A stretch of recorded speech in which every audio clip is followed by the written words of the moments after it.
আমার দামি বাড়ি নাই, দামি গাড়ি নাই, দামি বিছানা নাই, ওই দামি বিছানার থেকে টেনে টেনে নামাইয়া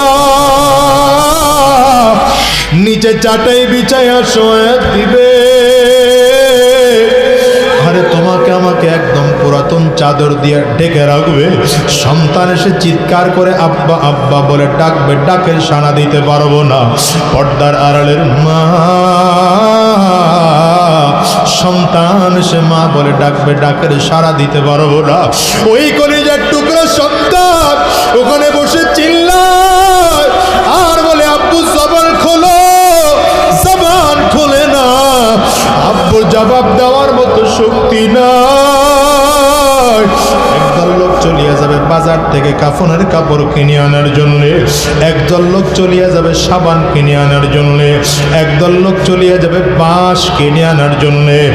বাজার থেকে বাঁশ কাটিয়া আরে কাঁচা বাঁশগুলো দিয়া কবরের মধ্যে সুন্দর করে কবর খনন করিয়া তোমাকে আমাকে বাগানের কিনারা নিয়ে গোসল করায় 3টা কাপড় দিয়া প্যাকেট করবে।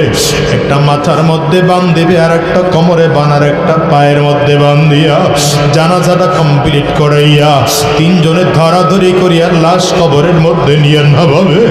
আরে দুনিয়ার যুবক, যদি চোখে পানি না আসে কান্নার বান্দরে